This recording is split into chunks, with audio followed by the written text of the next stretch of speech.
Dear students, welcome back.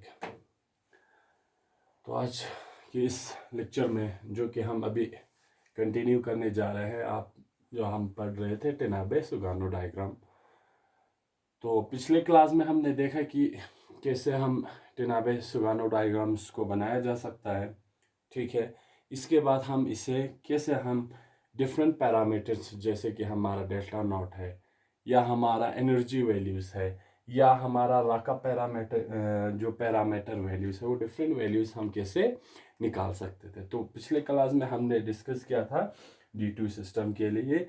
ठीक है, वही आपका जो हमने कहा था कम्प्लीमेंट्री होगा D7 सिस्टम के लिए। ठीक है, तो उसके लिए हमने एक रिलेशन भी आपको कल बताया था कि D10⁻⁹ अगर आपका हाई स्पिन ऑक्टाहाइड्रल फील्ड में अगर ये वैल्यू होगा तो उसका Dn वैल्यू आपकी टेट्राहाइड्रल फील्ड में आपका क्या होगा। जैसे कि ये होगा अगर D10-n आपका अगर high spin in case of octahedral field, अगर इस ऑक्टाहाइड्रल में अगर इसका कोई आपका टेनाबे-सुगानो डायग्राम होगा तो इसका जो वैल्यू होगा टेट्राहाइड्रल केस में इक्विवेलेंट होगा Dn में। ठीक है, तो ये रिलेशन आपको याद रखना है। तो इससे आगे आपको क्या है बनाते जाना है टेनाबे-सुगानो डायग्राम या इनकी रिलेशंस को रिलेशन डायग्राम्स कैसे बनने हैं। ठीक है, तो आज की इस लेक्चर में हम देखेंगे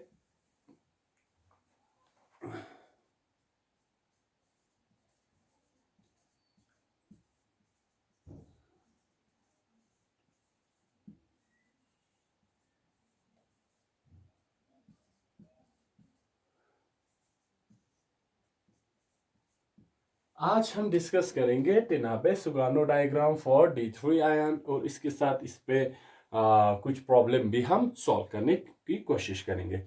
तो जैसे कि आप हम ये थोड़ा कॉम्प्लेक्स है तो ताकि इसमें हमारा टाइम कंज्यूमिंग जो है कम हो जाए, तो इसलिए ऑलरेडी मैंने यहाँ पे बना के रखा हुआ है। ठीक है, लेकिन जो यहाँ पे मैंने जो बनाया है इसको मैंने थोड़ा सिंप्लीफाइड वर्जन में बनाया है। ठीक है, तो यहाँ पे जो डायग्राम है जैसे कि हम एक्स एक्सिस पे लेते हैं हमारा डेल्टा नॉट बाय बी का वैल्यू, वाई एक्सिस पे हम लेते हैं एनर्जी ई बाय बी का वैल्यू। ठीक है, और इस पे हमें इन दोनों एक्सिस पे यहाँ पे क्या होता है टेनाबे-सुगानो डायग्राम में हमने बोला था कि जो हमारा ग्राउंड स्टेट टर्म है वो एज ए हॉरिजॉन्टल लाइन या एब्सिसा पे हम ड्रॉ करते हैं और इसके ऊपर हमारा क्या हो जाता है बाकी हायर एनर्जी जो टर्म्स होते हैं उनको हम ड्रॉ करते हैं। ठीक है, तो सबसे पहले तो इस केस में हमें ये पता होना चाहिए कि जो हमारा D2 सिस्टम है, ठीक है, D2 सिस्टम के हमारा टर्म्स कौन कौन से ग्राउंड स्टेट टर्म्स हमारा कौन कौन सा अराइज होता है ड्यू टू D2 सिस्टम। तो यहाँ पे आपका जो D2 सिस्टम में जो टर्म्स ये कहाँ से मिलेंगे आपका जब आप माइक्रोस्टेट इस D2 सिस्टम का निकालेंगे। तो यहाँ पे जो D3 सिस्टम का, तो वहां से आप लोगों को पता चलेगा कि इसमें कौन कौन से टर्म्स आपको मिल जाएंगे। तो वो माइक्रोस्टेट्स क्या है कि जो आपके ये 3 इलेक्ट्रॉन है वो D सिस्टम में कितने डिफरेंट इलेक्ट्रॉनिक अरेंजमेंट में एग्जिस्ट कर सकते हैं। तो इसके लिए जो टर्म आ जाता है नॉर्मली D3 के लिए वो एक आपका है क्वार्टेट F है। ठीक है, इसके बाद आपका डबलेट G आता है, क्वार्टेट P आता है। ठीक है, डबलेट H आता है इसके लिए, इसके साथ आपका डबलेट D भी आते हैं। ठीक है, इसके साथ आपका डबलेट F भी आ जाता है और इसके साथ आपका डबलेट P भी आ जाता है। तो ये सारा सिस्टम क्या है, ये सारा जो टर्म्स है वो आपकी D3 केस के लिए अराइज होता है, ये सारा जो टर्म्स है। ठीक है, ये टर्म्स क्या है, ये वही है माइक्रोस्टेट्स का हम टर्म सिंबल्स निकालेंगे, ग्राउंड स्टेट टर्म्स निकालेंगे तो ये सब आपको आ जाता है। ठीक है, टोटल D3 के लिए कितने माइक्रोस्टेट्स पॉसिबल हैं। ठीक है, वो कैसे निकालते हैं, जैसे कि हम n factorial r factorial n minus R हो फैक्टोरियल ये वाला फॉर्मूला लगा के हम निकाल सकते हैं कि टोटल जो D3 सिस्टम है वो कितने जो 3 इलेक्ट्रॉन है डी ऑर्बिटल्स में वो कितने डिफरेंट इलेक्ट्रॉनिक अरेंजमेंट में हम रख सकते हैं। ठीक है, तो ये जो n और n है, n यहाँ पे क्या होता है, ट्वाइस नंबर ऑफ ऑर्बिटल्स। तो d के लिए हमारा 5 ऑर्बिटल्स है, 5 इंटू 2 10 डिवाइडेड बाय r। क्या है, r है आपका number of electron in the particular system, यहाँ 3 है तो 3 फैक्टोरियल। ठीक है, यहाँ पे n minus r means 10 minus 3 factorial. इसको सॉल्व करते हैं हम, 10 ओपन करेंगे फैक्टोरियल को, 9 8 7 6 5 4 3 2 1।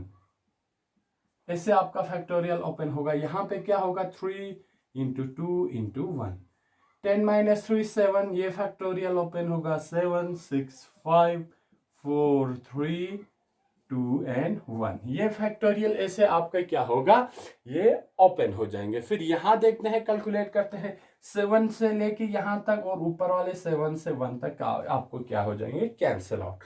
यहाँ पे क्या हुआ आपका, 3 है 2 है, कैंसिल आउट करते हैं, 2 1 2 2 4 8। ठीक है, 3 1 3 3 9।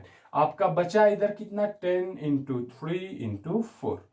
ठीक है, 4 3 12, 12 इंटू 10 आपका 120 आपका नंबर ऑफ माइक्रोस्टेट्स पॉसिबल है इन केस ऑफ D3। तो इसका मतलब क्या है कि ये जो 3 इलेक्ट्रॉन है d ऑर्बिटल में, आप इनको 120 टाइम्स डिफरेंट इलेक्ट्रॉनिक अरेंजमेंट में आप इसको एडजस्ट कर सकते हैं।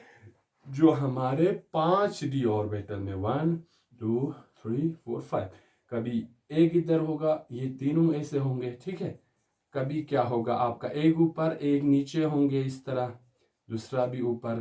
तो इस तरह ये डिफरेंट नंबर, ये माइक्रोस्टेट्स क्या है, डिफरेंट जो इलेक्ट्रॉनिक अरेंजमेंट पॉसिबल है D3 इलेक्ट्रॉन्स को d ऑर्बिटल्स में, वो है आपका 120 नंबर ऑफ माइक्रोस्टेट्स पॉसिबल है D3 सिस्टम के लिए। तो यहां से ये जो 120 डिफरेंट माइक्रोस्टेट्स में से आपका टर्म आता है ये sir, quartet F doublet G है आपका, क्वार्टेट P है, डबलेट H है, डबलेट D है, डबलेट F है, डबलेट P है। तो ये सारा आपका क्या होगा, टर्म्स होगा in case of D3 system में।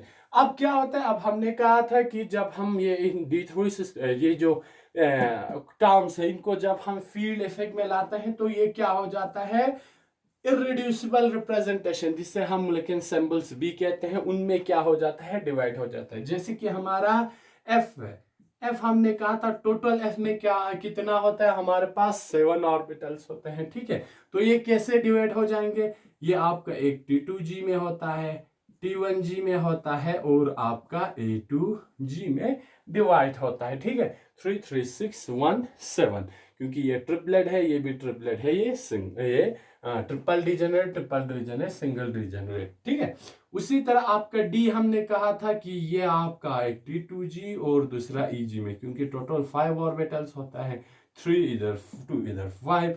P आपका कोई डिवीजन नहीं होता है, इररिड्यूसिबल रिप्रेजेंटेशन, नॉर्मली T1G में P आपका कन्वर्ट होता है। इस तरह G आपका, G में टोटल 9 है तो कितने होंगे, उसमें एक आपका T2G होगा। ठीक है, एक आपका T1G होगा 3 2 6, ए आपका EG होगा 7 8 और एक आपका A1G होगा। टोटल आपका 9 ऑर्बिटल। तो ऐसे ये जो टर्म्स है वो इररिड्यूसिबल रिप्रेजेंटेशन, या इसको हम क्या कहते हैं, मोलेकुलर सिंबल्स भी कहते हैं। ठीक है, अगर आप ग्रुप थ्योरी के टर्म में देखेंगे तो ये क्या होता है, इररिड्यूसिबल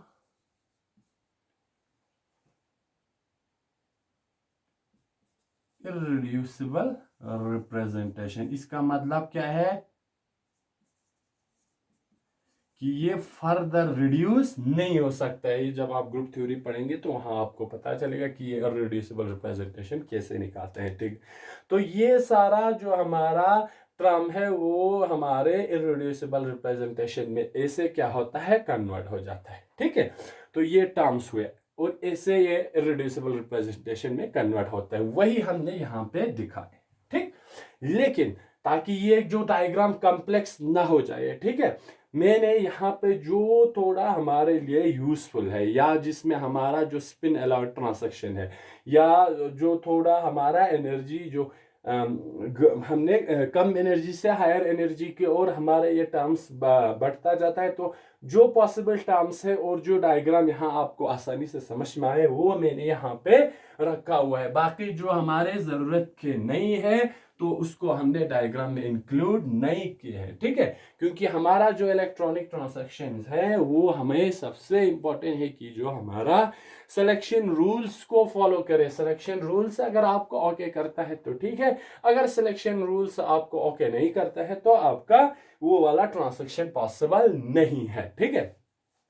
तो मैंने यहाँ पे एक तो अगर हम यहाँ पे जो टर्म्स है उनमें से ग्राउंड स्टेट टर्म निकालेंगे तो ग्राउंड स्टेट टर्म हमारे लिए कंडीशन है कि जिसका सबसे ज्यादा स्पिन मल्टीप्लिसिटी होता है तो ग्राउंड स्टेट टर्म होगा। तो यहाँ पे जो सबसे ग्राउंड स्टेट टर्म हमारा देखें तो हमारा एफ क्या है, एफ हमारा ग्राउंड स्टेट टर्म है, एफ हमारा ग्राउंड स्टेट टर्म है। इसका मल्टीप्लिसिटी क्या है आपका 4 है, मल्टीप्लिसिटी क्या है आपका 4 है। तो क्योंकि इसका सबसे स्पिन मल्टीप्लिसिटी ज्यादा है तो ये कम सबसे कम एनर्जी आएंगे। इसके बाद आपका क्वार्टेट पी है, क्योंकि इन दोनों में अगर स्पिन मल्टीप्लिसिटी सेम है तो इसके बाद हमें ऑर्बिटल एंगुलर मोमेंटम को देखना है। यहाँ पे एफ है, यहाँ पे बी है, इसका कितना आता है, इसका 1 आता है, इसका 3 आता है, तो इसका एंगुलर मोमेंटम ज्यादा है तो हमारा ग्राउंड स्टेट टर्म जो बनेंगे वो क्वार्टेट एफ है, ठीक है। तो सबसे नीचे मैंने क्वार्टेट एफ रखा है, इसके बाद आपका पी क्वार्टेट पी है, इसके बाद आपका डबलेट जी है, इसके बाद आपका डबलेट एफ है। तो ऐसे आपका क्या है ये सारा जो टर्म्स है यहाँ पे मैंने यहाँ पे क्या है इस P को इस 2F को यहाँ पे देखो आगे, तो आगे इधर आपका 2 इधर आपका लगभग 2D भी आएंगे, ठीक है। तो ये सारा कॉम्प्लेक्स ताकि आपका डायग्राम ज्यादा कॉम्प्लेक्स ना हो जाए और आपको अच्छे से समझ में आ जाएंगे, क्योंकि ये हमारे यूज का नहीं है। और यहाँ पे हमारा देखो आप F की डिवीजन हमारा टोटल 3 पे होता है, तो यहाँ पे मैंने थोड़ा जो पॉसिबल यहाँ पे हो सकता है उसको रखा है, बाकी उनको नहीं लिखा है क्योंकि वो हमारे यूज का नहीं है। क्योंकि जो इनका स्पिन मल्टीप्लिसिटी क्या है हमारा बराबर नहीं है। तो इस पे अब हम किन किन टर्म्स को ले रहे हैं, एक हम क्वार्टेट एफ को ले रहा है, क्वार्टेट पी को ले रहे हैं, एक डबलेट जी को और आपका डबलेट एफ को, ठीक है। ये आपको इंपॉर्टेंट नहीं है क्योंकि आपका स्पिन मल्टीप्लिसिटी चेंज हो रहा है तो आपका ट्रांसलेशन जो होगा वो स्पिन फॉरबिडन रहेंगे। लेकिन जो डायग्राम को बनाने के लिए मैंने कैसे बनाना है वो इंक्लूड करने के लिए यहाँ पे दिखाया है, ठीक है। तो यहाँ पे देखते हैं सबसे पहला ground state term for quartet F है। तो क्वार्टेट एफ हमने कहा ये डिवाइड होता है आपका T2G, T1G एंड A2G में। तो इसकी केस में D2 जो D3 की केस में हमारा जो ग्राउंड स्टेट टर्म बनता है वो है क्वार्टेट A2G। अगर आप टेट्राहाइड्रल की बात करते हैं तो यहां से G आपको हटाना होगा, बाकी क्या रहेंगे सिमिलर रहेंगे, ठीक है। तो यहाँ पे एब्सिसा पे देखेंगे हॉरिजॉन्टल लाइन आपका जो ग्राउंड स्टेट टर्म बनता है वो क्वार्टेट A2G है। फिर इसके बाद जो हायर एनर्जी हमारा F का जो 2 पार्ट है जो ब्लैक लाइन से मैंने ड्रॉ किया है, एक आपका क्वार्टेट T2G है, ठीक है। इसको हम क्या लिख सकते हैं क्योंकि ये F टर्म क्या है तो यहाँ पे हम F भी लिख सकते हैं। दूसरा यहाँ पे देखो क्वार्टेट T1G भी, ये भी हमारा F टर्म का है तो इधर आप F भी लिख सकते हैं, ठीक है। नेक्स्ट जो हायर एनर्जी का है वो है आपका क्वार्टेट पी। क्वार्टेट पी क्योंकि हमने कहा क्योंकि ये जो आपकी फील्ड इफेक्ट्स है ये स्प्लिट नहीं होता है तो ये सिंगल मोलिक्यूलर सिंबल्स में क्वार्टेट T1G में कन्वर्ट हुआ है, ठीक है। तो इसको हम ऐसे P भी लिख सकते हैं क्योंकि ये टर्म अरेज होता है P से, क्वार्टेट T1G P से, ठीक है। नेक्स्ट जो आपका है G है, G में टोटल आपका कितना ऑर्बिटल है 7 आता है, ठीक है, नहीं 9 आता है। तो ये G के देखो आपको एक ये T2G डबलेट है क्योंकि इसका स्पिन मल्टीप्लिसिटी 2 है तो doublet EG, doublet T1G, doublet T2G and doublet A1G में कन्वर्ट हुआ है। इसको हम यहां से साथ इसका G भी लिख सकते हैं क्योंकि हमें ये पता चले कि ये कहां से आया है, G टर्म से हमारा ये वाला मोलिक्यूलर सिंबल्स हमारा अराइज हुआ है। इसको हम इस तरह G भी लिख सकते हैं, ठीक है। नेक्स्ट जो आपका है डबलेट एफ है ये भी कन्वर्ट होगा आपका एक A2G में, एक T1G में, एक डबलेट T2G में, फिर ये ऊपर चला जाएगा। इसके ऊपर आपका डबलेट D होगा, वो कन्वर्ट होगा डबलेट T2G और डबलेट EG में। तो ऐसे आपका सारा जो टर्म्स है वो जो हमारा टेनाबे सुगानो डायग्राम है वहां पे होंगे। ठीक है, तो ये है आपका जो हमारा D3 सिस्टम के लिए कैसे आपका टेनाबे सुगानो डायग्राम बनेंगे। ठीक है, अब हम देखते हैं एक एग्जांपल की कैसे हम फिर इसको हम अप्लाई करके जो डिफरेंट हमारा पैरामीटर्स है उनको हम निकाल सकते हैं। ठीक है, अब देखते हैं जो आपकी इनऑर्गेनिक केमिस्ट्री का जो एक बहुत अच्छा बुक है, इनऑर्गेनिक केमिस्ट्री बाय श्रेवर एटकिंस, वहां पे एक प्रॉब्लम दिया हुआ है, उसको हम सॉल्व करने की कोशिश करते हैं। ठीक है, ताकि ये इसका जो आपका एप्लीकेशन है वो आपको समझ में आए। क्वेश्चन वहां कहते हैं डिड्यूस द वैल्यू ऑफ, एक तो आपको वैल्यू निकालना है किसका, डेल्टा नॉट का, फील्ड स्ट्रेंथ का यहां पे। ठीक है, एंड दूसरा आपका क्या है, इंपॉर्टेंट है रा का पैरामीटर बी में। और यहां हमेशा आप देखिएगा जो जो दो डिफरेंट, यहाँ पे एक आपका क्वार्टेट पी है, यहाँ पे क्वार्टेट एफ है, इन दोनों की जो एनर्जी गिव नॉर्मली वो आपको 15 भी रहता है। ठीक है, फॉर ए कॉम्प्लेक्स, कॉम्प्लेक्स यहाँ पे जो है वो आपका क्रोमियम का कॉम्प्लेक्स है CrNH3 6 3 प्लस क्रोम। लेकिन जो आपका जब आप इस टेनाबे सुगानो डायग्राम को अप्लाई कर रहे होंगे तो उस वक्त आपके पास यूवी स्पेक्ट्रा उस पर्टिकुलर कॉम्प्लेक्स का होना जरूरी है, क्योंकि वहां से आपको क्या मिलेंगे, एनर्जी का वैल्यू मिलेंगे कि किस एनर्जी पे आपका ट्रांसैक्शन हो रहा है। ठीक है, यूवी स्पेक्ट्रम एंड टेनाबे सुगानो डायग्राम। आपको क्या करना है, आपके पास एक कॉम्प्लेक्स है जो कि आपका हेक्सामीन क्रोमियम कॉम्प्लेक्स है CrNH3 6 3 प्लस। इस कॉम्प्लेक्स का आपको एक तो डेल्टा नॉट का वैल्यू निकालना है और दूसरा बीरा का पैरामीटर का वैल्यू निकालना है। किस किस चीज की मदद से, एक तो आपको यूवी विजिबल स्पेक्ट्रम, इस कॉम्प्लेक्स का यूवी स्पेक्ट्रम, दूसरा आपका टेनाबे सुगानो डायग्राम।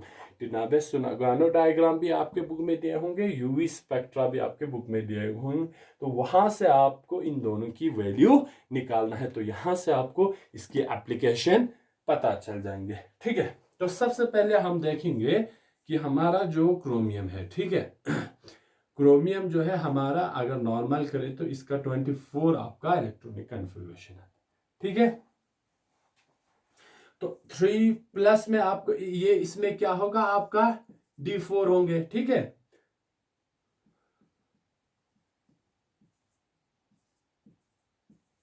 (3s2 3d4). जब आपका क्रोमियम 3 प्लस आयन में चले जाएंगे तो यहां से आपका सिर्फ 3d3 आपका यहाँ पे क्या बचेगा, इलेक्ट्रॉन्स बचेंगे, 3 इलेक्ट्रॉन्स इन डी ऑर्बिटल में। ठीक है, ये है आपका क्रोमियम का इलेक्ट्रॉनिक कन्फिगरेशन। नाउ आपको जो इंपॉर्टेंट चीज है, यहाँ पे टेनाबे सुगानो डायग्राम आपके पास है, जो आपको चाहिए यूवी विजिबल स्पेक्ट्रम। तो बुक में जो यूवी विजिबल स्पेक्ट्रम दिया हुआ है, ऐसा एक स्पेक्ट्रम बनता है, देखिएगा यहाँ पे आपका वेवलेंथ का वैल्यू दिया हुआ है। ठीक है, फॉर एग्जाम्पल 400 600 800 नैनोमीटर, ये आपका क्या है, ये आपको ऐसे स्पेक्ट्रम दिए हुए मिलेंगे आपके बुक में। यहाँ मोलर एब्जॉर्बेंस आपका क्या होता है, इंटेंसिटी, एब्जॉर्बेंस इंटेंसिटी आपके वाई एक्सिस में, वेवलेंथ आपके एक्स एक्सिस पे होता है। तो यहाँ पे जो स्पेक्ट्रम बनता है वो ऐसा कुछ बनता है, देखिए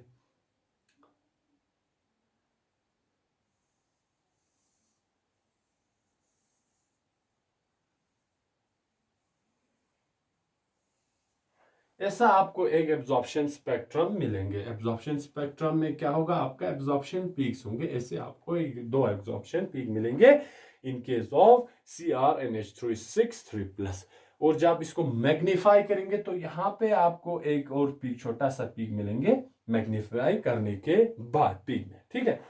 तो ये जो एब्जॉर्प्शन पीक है, ठीक है, अब आपको देखना है पहले कि ये एब्जॉर्प्शन पीक किसकी वजह से है, कौन से इलेक्ट्रॉनिक ट्रांसैक्शन की वजह से है, ठीक है। इसके बाद इनका एनर्जी क्या होगा वो निकालने पड़ेंगे आपको। फिर यहाँ पे वेवलेंथ, आपका वेवलेंथ में दिया है तो आपको इसको वेव नंबर में चेंज करना पड़ेगा, क्योंकि पर्टिकुलर जितने भी कैलकुलेशंस आपको एनर्जी की फॉर्म में होगा तो वो वेव नंबर की केस में यूजुअली होता है।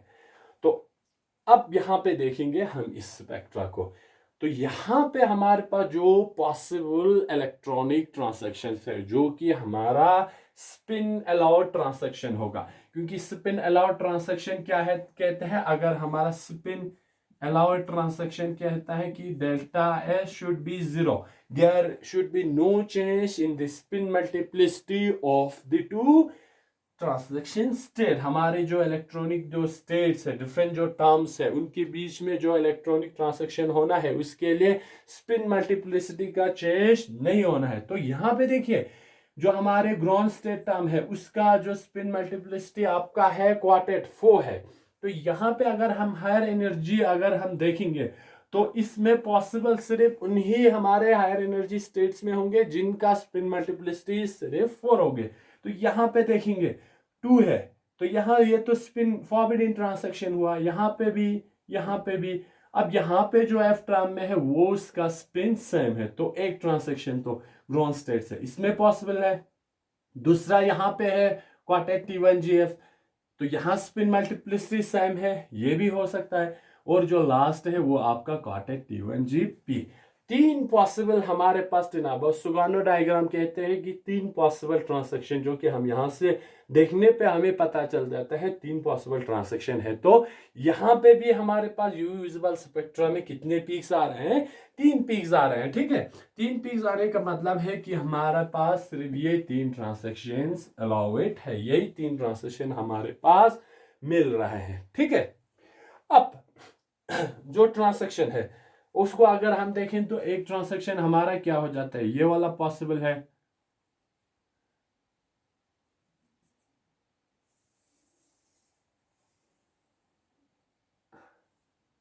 ये वाला ट्रांसैक्शन पॉसिबल है। जो हमारे ये है क्वार्टेट A2G से हमारा क्वार्टेट T2G में, इसको हम ऐसे लिख सकते हैं, क्वार्टेट A2G से हमारा इलेक्ट्रॉनिक ट्रांसैक्शन हो रहा है क्वार्टेट T2G में। ये आपका एक अलाउड ट्रांसैक्शन है, ठीक है। दूसरा आपका जो अलाउड ट्रांसैक्शन है वो आपका यहां से हो रहा है, लगभग यहां से हो रहा है आपका इस वाले में। इस ट्रांसैक्शन को हम कहेंगे क्वार्टेट A2G से हमारे पास पॉसिबल हुआ है क्वार्टेट T1G। ये इलेक्ट्रॉनिक ट्रांसैक्शन आपको पॉसिबल है। और यहाँ पे देखेंगे तो आपका और एक इलेक्ट्रॉनिक ट्रांसैक्शन पॉसिबल है, वो है यहां से यहाँ पे, ठीक है। इसको हम लिखेंगे क्वार्टेट A2G से आपका इलेक्ट्रॉनिक ट्रांसैक्शन हो रहा है आपका क्वार्टेट T1G में। लेकिन ये जो यहाँ पे होगा तो वो बहुत बड़ा जा रहा है तो हम इधर लिखेंगे, यूजुअली वो इधर होंगे, ठीक है। तो ये तीन ट्रांसैक्शन आपकी यहाँ से क्वालिटेटिव इंफॉर्मेशन जब हमने टिनाबे सुगानो डायग्राम से देखे तो ये आपका पॉसिबल हो रहा है, ठीक है। तो ये आपका जो पीक है वो आपको आ रहा है क्वार्टेट A1G से, ये इलेक्ट्रॉन जा रहा है हमारा क्वार्टेट T1G में, ठीक। दूसरा ये आ रहा है क्वार्टेट A1G से आपका क्वार्टेट T2G में जा रहा है। और यहाँ पे जो इलेक्ट्रॉन है वो आपका क्वार्टेट A2G से आपका जा रहा है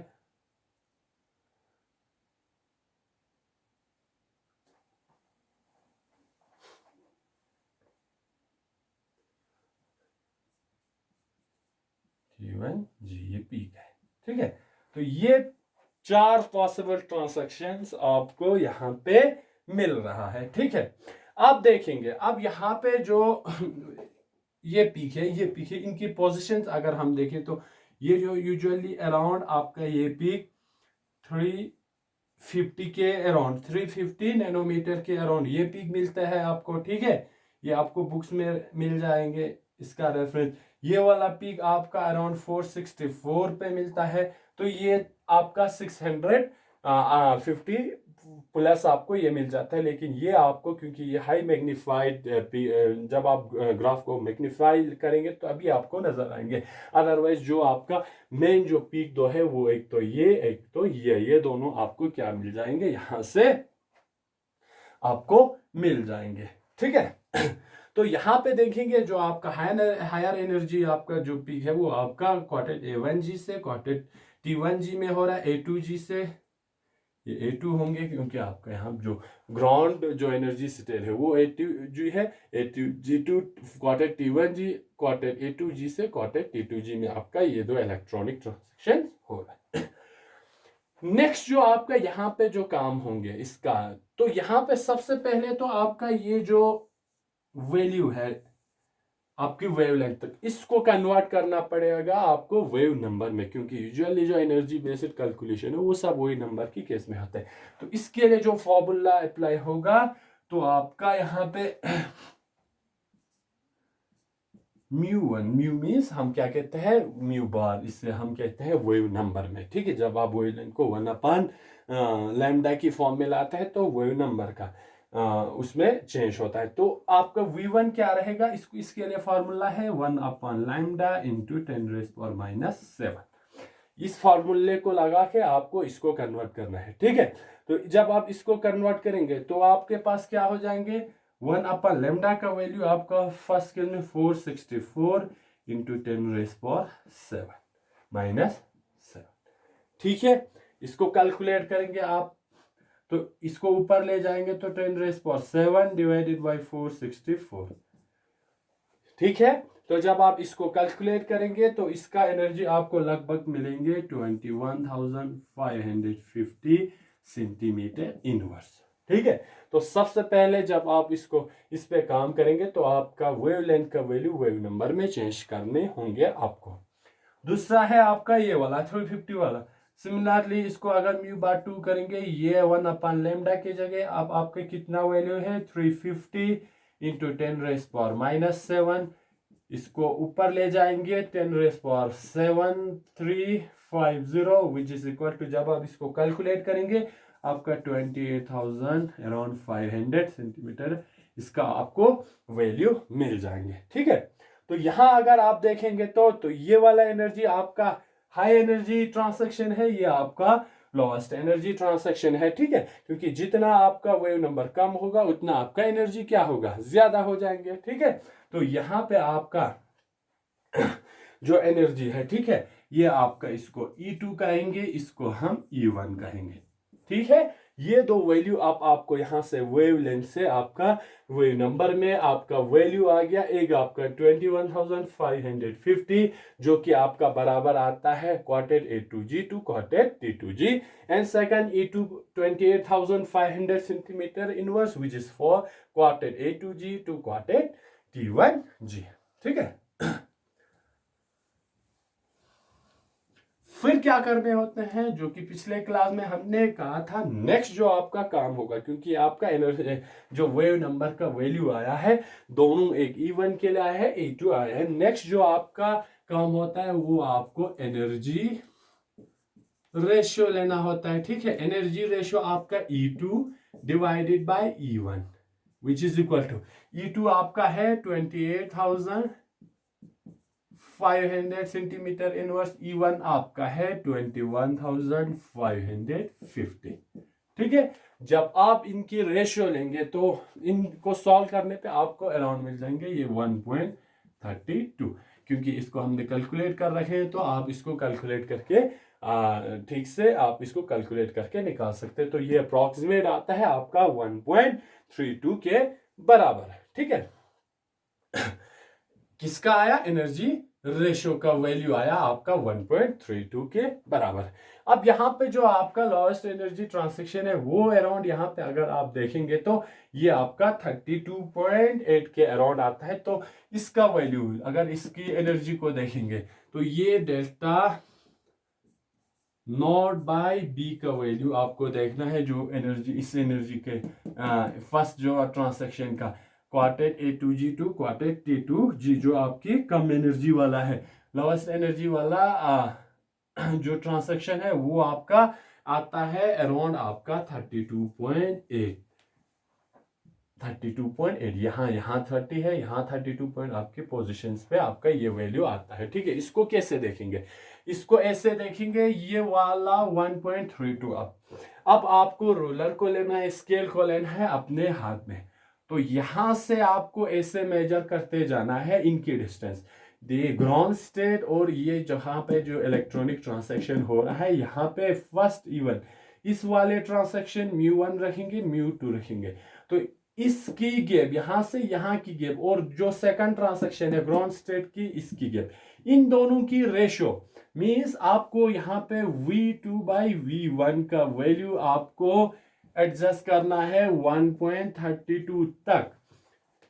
रूलर को आपने यहाँ पे लिया और दूसरा ट्रांसैक्शन यहाँ पे मेजर करना है, इसकी लेंथ कितना है। ठीक है, फॉर एग्जांपल यहाँ पे यहाँ से यहाँ V1 का वैल्यू अगर आपको आपकी स्केल में 12 सेंटीमीटर आता है। ठीक है, तो इसका वैल्यू देखना है। इसका वैल्यू अगर आपको इससे थोड़ा 26 आ रहा है, ठीक है, तो देखना है इनका रेशियो इतना आ रहा है कि नहीं। अगर नहीं आ रहा है तो आपको इसको थोड़ा मूव करना है, कितने पोजीशंस पे आ रहा है, तो रूलर से आपको इसको एडजस्ट करते करते जाना है। फिर जब आपका ये वाला वैल्यू बराबर 1 पॉइंट जो एनर्जी रेशियो का वैल्यू के 1.32 के बराबर आएंगे तो वहां पे ये वाला हमें डेल्टा नॉट बाय बी का वैल्यू लोवेस्ट एनर्जी ट्रांसैक्शंस के लिए वहां से आपको नोट करना है। तो इस केस में इसका वैल्यू आपको मिलेंगे अराउंड 32.8। ठीक है, इन दोनों को आपको स्केल से मेजर करके इन दोनों का डिस्टेंस यहां से यहां से यहां तक का रेशियो लेना है। फिर इस तरह तो वहां से जब तक आपको 1.32 नहीं आएंगे तो आपको स्केल को मूवमेंट करके एडजस्ट करना है।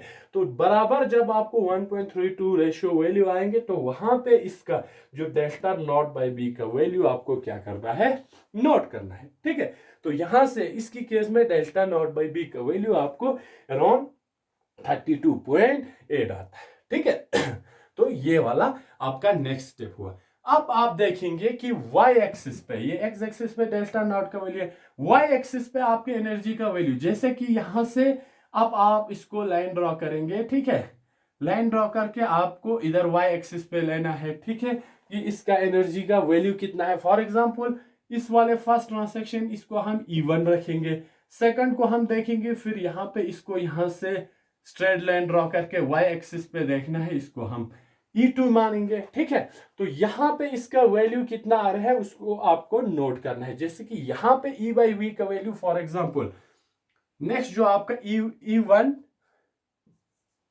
बाई बी फर्स्ट ट्रांसैक्शन का एनर्जी, फिर यहाँ पे जिस तरह आपने इस रूल स्केल से एडजस्ट करके इसका रेशियो 1.32 निकाला है, तो वहां से आपको y एक्सिस पे एनर्जी को देखना है। ठीक है, तो यहाँ पे इसका एनर्जी लगभग आपका E1/B आपका अराउंड 33 के आसपास आ रहा है। ठीक है, दूसरा यहां से इधर, फिर यहां से जब y एक्सिस पे देखेंगे तो आपका यहाँ पे E2/B विच इज अराउंड 43 के आसपास आपको यहाँ पे इसका वैल्यू मिल जाएंगे। ठीक है, इसका वैल्यू मिल जाएंगे। अब आपके पास क्या है, आप यहां से अब आप यहां से कैलकुलेट कर सकते हैं बी का वैल्यू। ठीक है, अब आप यहां से अब आपके पास एनर्जी का वैल्यू है। ठीक है, एनर्जी का वैल्यू है, अब आपके पास डेल्टा नॉट बाय बी का वैल्यू है, तो वहां से आप निकाल सकते हैं बी का वैल्यू। अब देखो यहां पे आपका 2 बी का वैल्यू आएंगे, फिर इनका एवरेज लेना है। E/E1/B is equal to 30। अगर आप यहां से b का वैल्यू निकालेंगे, b इज इक्वल टू क्या हो जाएगा, जब ये ऊपर चले जाएंगे तो E1/33। ठीक है, ये 33 इधर आएंगे, बी ऊपर चला गया। सिमिलरली ये B1 हुआ आपका, B2 इसको हम मानेंगे, B2 है नहीं, इसको B1 मत मानो, इसे जनरली इन दोनों का B का वैल्यू निकालेंगे। तो यहां से B का वैल्यू क्या होंगे, E2/43। ठीक है, यहां तक कोई प्रॉब्लम। अब देखो E1 का वैल्यू आपके पास है, क्या है आपका 21,550 डिवाइडेड बाय 33। ठीक है, इसको डिवाइड करो, यहां पे जब आप डिवाइड करेंगे इसका वैल्यू आपको अराउंड 653 सेंटीमीटर इनवर्स के अराउंड आपको E1 जो बी फर्स्ट केस में बी का वैल्यू मिल जाएंगे। E2 का वैल्यू आपको पता है 28,500 डिवाइडेड बाय 43। तो जब अब इसको कैलकुलेट करेंगे यहां पे आपका अराउंड 662 सेंटीमीटर इनवर्स जो दूसरे इक्वेशन से हमारा बी का वैल्यू आपको मिल जाएंगे। ग्राफ को हम यूवी विजिबल स्पेक्ट्रम ग्राफ को आप यहां से हटा देते हैं। अब दो बी आपका यहाँ पे बी का कुछ वैल्यू और यहाँ पे बी का दूसरा वैल्यू। अब हम लेंगे बी एवरेज, बी दोनों का एवरेज लेंगे। कैसे, 653 प्लस 662 डिवाइडेड बाई 2। ऐसे क्या निकालते हैं हम, एवरेज निकालते हैं। ठीक है, तो यहां पे इसको प्लस करो, 3 2 आपको 5 6 5 11 6 6 12 1 डिवाइडेड बाय, तो ये आपका वैल्यू आएंगे अराउंड 657.5 सेंटीमीटर इनवर्स। तो जो बी का वैल्यू है, ठीक है, तो यहाँ पे जो ब्रैका पैरामीटर का जो इक्वेशन में हम क्वेश्चन में हमें कहा था बी का वैल्यू, तो एवरेज वैल्यू जो आपका है 657.5 सेंटीमीटर इनवर्स आपका क्या आता है, बी का वैल्यू आता है, बी का वैल्यू आता है। ठीक है, अब बी का वैल्यू आ गया आपको 657.5। अब आपको क्या निकालना है, नेक्स्ट डेल्टा नॉट का वैल्यू। ये वाला इक्वेशन ऑलरेडी आपके पास है, delta naught by B is equal to 32.8। ये वाला इक्वेशन आपके पास है ऑलरेडी। अब यहां से डेल्टा नॉट का वैल्यू निकालो which is equal to 32.8 into B. ठीक है, कोई प्रॉब्लम नहीं है, which is equal to 32.8 into B का वैल्यू ऑलरेडी आपके पास है, क्या है 657.5 सेंटीमीटर इनवर्स।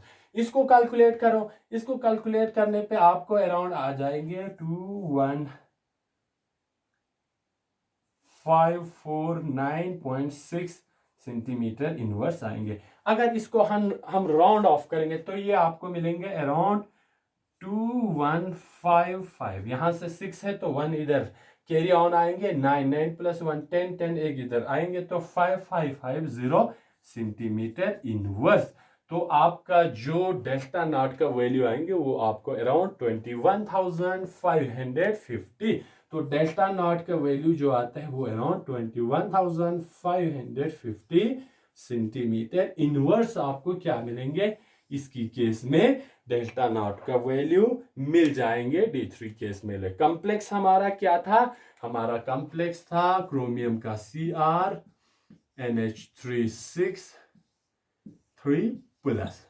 ठीक है, अब इस कॉम्प्लेक्स के लिए आपका एक बी का वैल्यू आ गया which is equal to 657.5 centimetre inverse, और इसी में जो फील्ड स्ट्रेंथ डेल्टा नॉट का वैल्यू आ गया वो 21,550 सेंटीमीटर इनवर्स आपको इन दोनों का वैल्यू इस कॉम्प्लेक्स के लिए मिल जाएंगे। तो यही है आपकी टेनाबे सुगानो डायग्राम का इंपॉर्टेंस, कि यहां से आप क्वालिटेटिव इंफॉर्मेशन निकाल सकते हैं। यहां पे आप Racah parameter which is the measure of inter electronic repulsion, जो आपकी इंटर इलेक्ट्रॉनिक रिपल्शन है आपकी डिफरेंट आर्म्स के बीच में, तो वहां आपको कितना राका पैरामीटर का वैल्यू है वो मिल जाता है। दूसरा यहाँ पे हम फील्ड स्ट्रेंथ डेल्टा नॉट का वैल्यू निकाल सकते हैं आराम से। तो ये है डिफरेंस बिटवीन आपका ऑर्गल डायग्राम और टेनाबे सुगानो डायग्राम।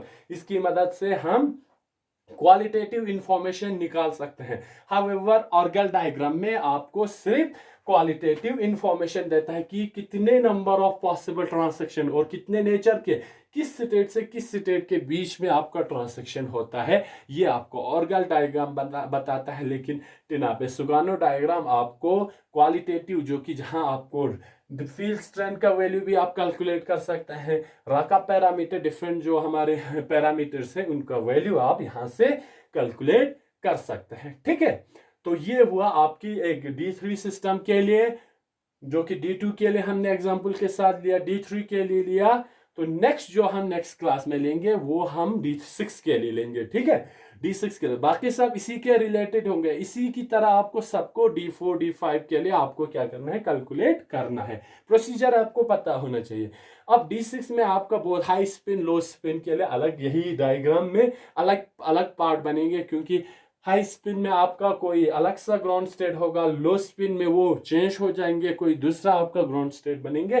तो वो नेक्स्ट क्लास में हम, क्योंकि टिनाबे सुगानो डायग्राम को ताकि आप लोगों को अच्छे से समझ में आए, हम थोड़ा इस पे ज्यादा लेक्चर लेंगे, 3 लेक्चर लेंगे। तो ये है आपका आज के लेक्चर में D3 सिस्टम के लिए विद एग्जाम्पल। ठीक है, तो नेक्स्ट क्लास में हम D6 के लिए हम डिस्कस करेंगे। तो थैंक यू।